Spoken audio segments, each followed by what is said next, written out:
Well, it's a great honor to be here. I'd like to thank Radiating Hope for inviting me. Mira, I think, is like the MVP of this meeting based on all the work that she does for everybody, which I've really enjoyed. But the most thing I've enjoyed is getting to know you guys, men and women that are doing oncology in Africa. You're deeply inspiring. What you're doing is, you guys are my new heroes. So.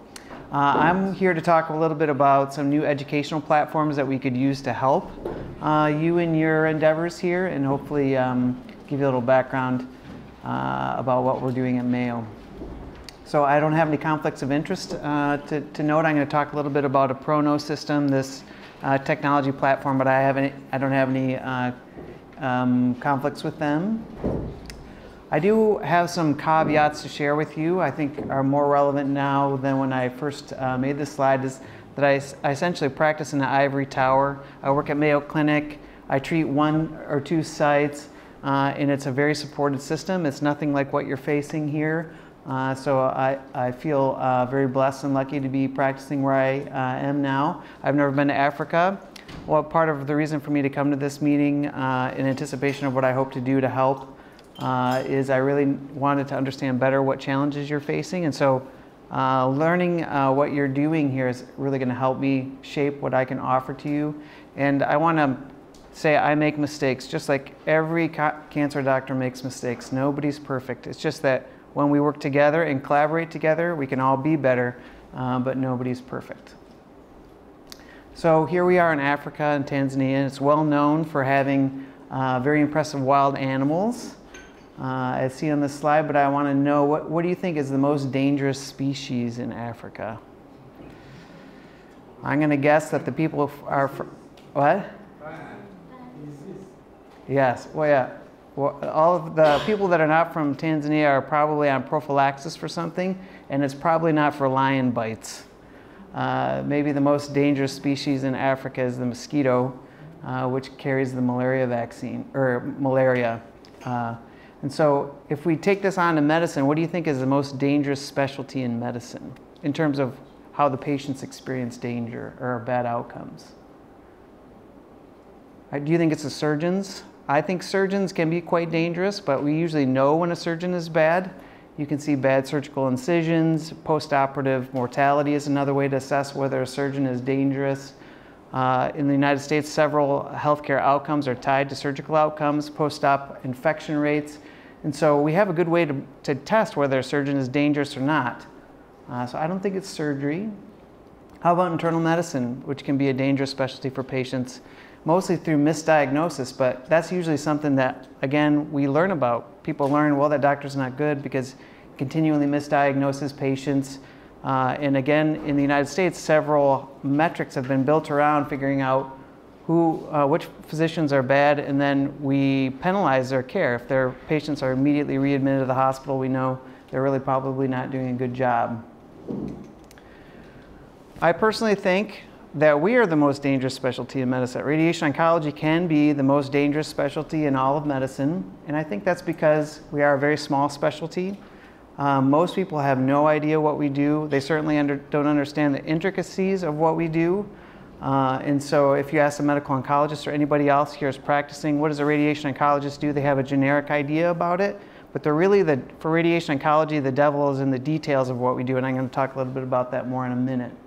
And what we do is mostly invisible to patients. It's invisible to patients, it's invisible to other practitioners. For instance, if you send a patient in for a gynecological surgery for cervix cancer and the physician was operating the upper abdomen, you'd say, well, that's terrible. That's completely wrong surgery. You should never do that. But if a radiation oncologist was supposed to be treating the cervix and accidentally treated above or missed the target completely, most physicians would never know that. And that can easily happen in our field. So we've known for a while that the idea of radiation being misapplied can be dangerous to patients. This is a quality assurance trial where they looked at 8 different clinical trials and assessed, was the radiation done as per protocol or were there variations in the protocol? And what they saw is that 32% of cases that were reviewed had some protocol violations present, and it ranged up to 71%. And this was associated the protocol deviations was associated both with overall survival and local control. And so missing the tumor is bad, or giving the radiation therapy is wrong, giving the radiation therapy wrong is bad, and affects both overall survival and local control. So I want to give you a case to illustrate this a little bit more, kind of make it more personal. When I started working on this talk, I asked for the physicians in my group, could you send me a case where you think, an outside case where the radiation was done wrong and it really was to the detriment of the patient?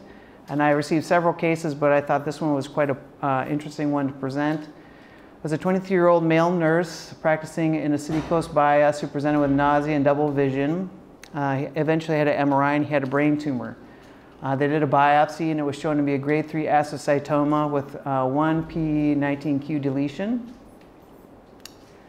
He was taken to surgery, and due to the size of the tumor, they're not able to resect the entire tumor, and so it was a subtotal resection, and he was subsequently sent to oncology for opinion about appropriate postoperative care. The recommendation was for temozolomide, which is the chemotherapy plus postoperative radiotherapy. Everything so far perfect and normal. But here's where things get a little off the rails. This is the PTV 6000, as it's kind of the peach that I could show you with my laser.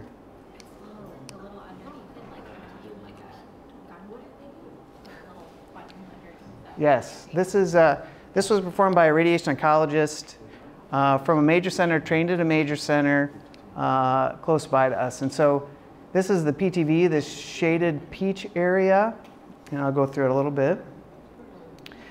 The volumes, I don't do CNS, so I reviewed this with one of my colleagues. We talked a little bit about the volumes, but the volumes are too big, it extends too high, it extends across the midline and treats both sides of the brain. It treats part of the retina, so the retina was included in the 60 gray line. It included the entire brainstem in the 60 gray dose line. It went below the cranium into the infratemporal fossa. And you can see it treated both hippocampi. And essentially the whole hemisphere was in the 60 gray volume for this 23-year-old nurse. Those are big volumes. And here's the plan. They did a very modern plan, 6-field, IMRT, non-coplanar fields. All that sounds completely appropriate. It's just that the volumes are incorrect. And so you can see they did spare the optical apparatus, which is ironic in a way. It included the posterior elements of the retina entirely, and then treated the whole brainstem to 60 gray, which we talked before, and then extended below the infratemporal fossa. So the consequences of the therapy for this patient was he became blind in the left eye, required several Avastin injections, and eventually had to undergo a vitrectomy to remove the affected eye.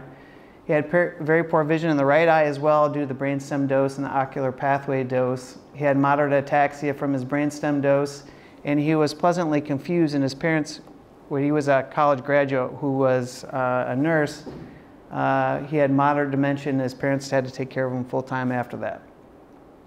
I think it's worth noting that eventually experienced progression and died of a glioblastoma. So the radiation didn't cause his death. His tumor progressed and caused his death. But no one had any idea that the radiation was very dramatic in his quality of life. The family didn't know. And so, this speaks to this idea that this is an invisible toxicity that no one would know. This center sent these records with the intention of us treating them in the recurrence setting, so they didn't even perceive that this was inappropriate, the treatment volumes. So I think this goes back to the idea that we're a very small specialty, and the subtleties of this would be lost on most non-radiation oncologists, and that what we do is invisible in the terms of what was wrong with this plan was the volumes that were created, not the dose, not the combination of chemotherapy, and not the way that it was delivered. So what's wrong with this problem? Let's just assume that this is a radiation oncologist. He's unfortunately not very good looking, but he took on this case. He's got a smile on his face. He wants to help patients. So is this radiation oncologist a bad guy that gave this thing? I kind of don't think so. I imagine this person had good intentions. and I doubt that they were lazy. I don't think it was laziness that led to this plan design. I think what really happens here is there's a gap in the knowledge for that radiation oncologist. They didn't understand what needed to be done for this patient. They weren't up to date on modern techniques, and that's what led to this treatment for this patient. Which emphasizes where normally we would learn this is through the process of residency. When you're a resident in a facility, you show your case to your attending physician. They say, well, that's way too big of a PTV. You need to shrink it down. We don't cross midline. We don't treat that low, we don't treat below the cranium. That's when we normally would learn about how to make appropriate volumes for patients. And residency shouldn't stop, or education shouldn't stop at the end of residency. And really, the ways that we continually to learn after residency won't address this type of thing either, because this is something that if you went to an Astro CME, they'd say, well, you should give 60 gray. It should be given with temozolomide in this context, and both those things were done correctly. You should be giving IMRT, it should be non-coplanar fields. That's also correct. What was wrong here is the volumes that were created, and I think this speaks to the potential dangers of moving into these 3D realms, that actually things become more complicated and difficult for the radiation oncologist and become a little bit more dangerous for the patient.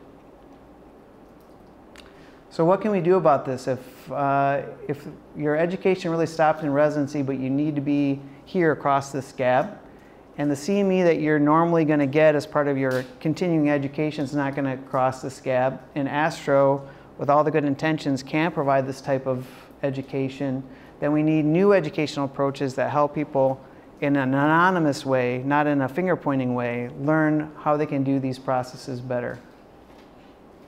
So actually one of my friends in pediatrics pointed out this group to me, this pronosystems.com. She's used it for educational opportunities with pediatric oncologists in their large group.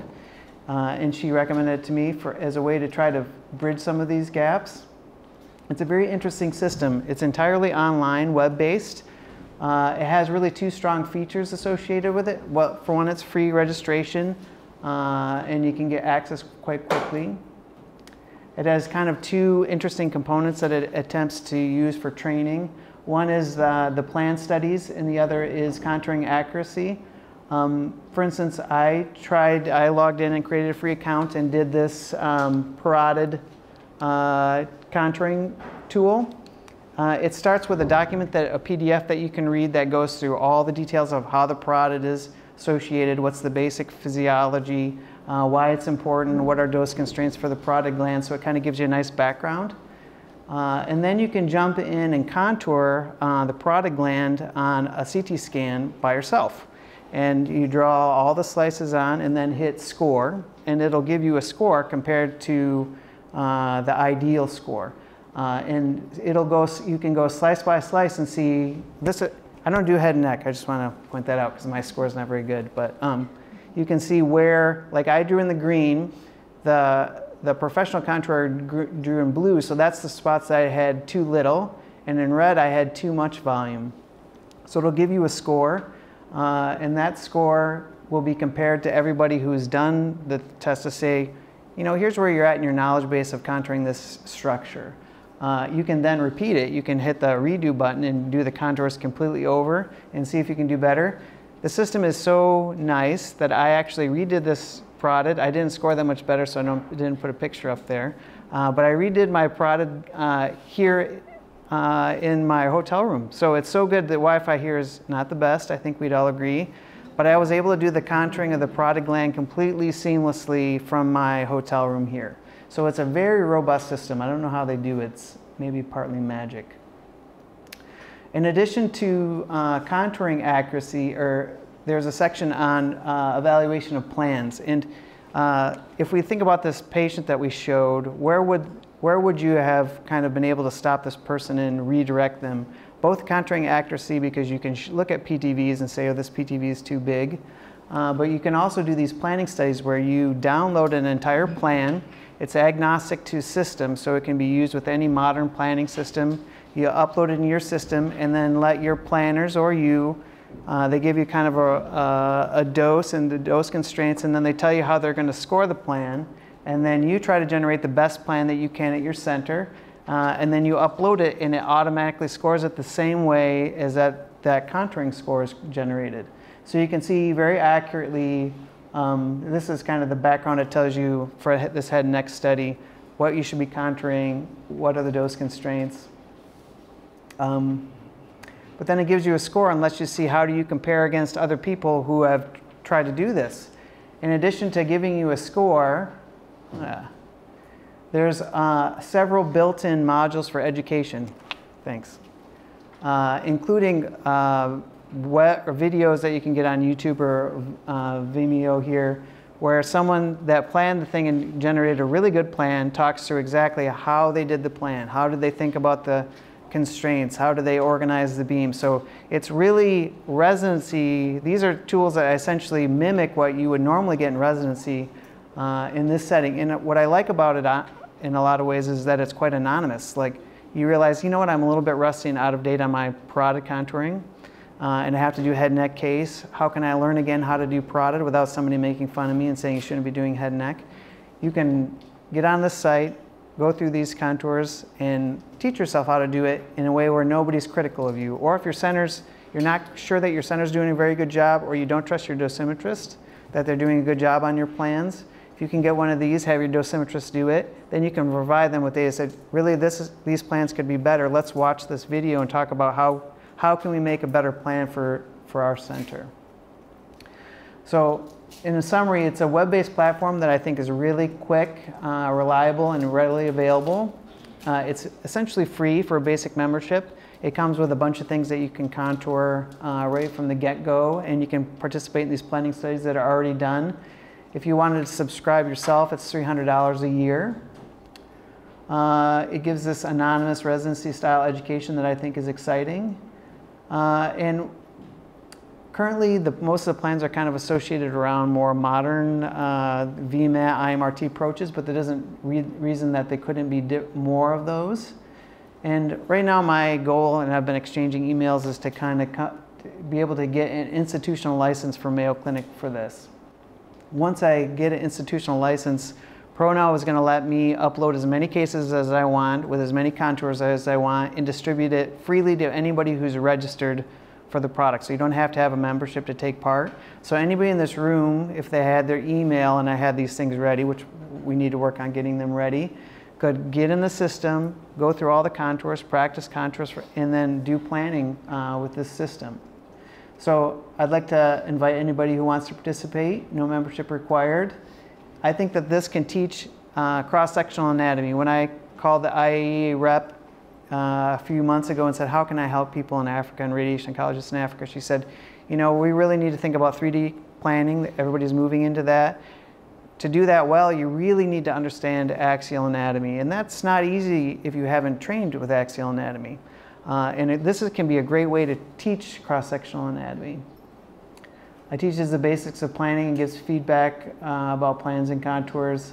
But I have a knowledge gap, which I think I made this slide before. I'm starting to learn what the knowledge gap is, which is what helps you. I would never have guessed that cervical cancer load was like it was. I thought lung cancer would be an important part of what you do. But now we can sort of tune that to meet the needs of African radiation oncologists and oncologists. So maybe through collaboration together, through these new software teaching methods and your guys' collaboration, we can make cancer care safer in Africa. Thank you very much.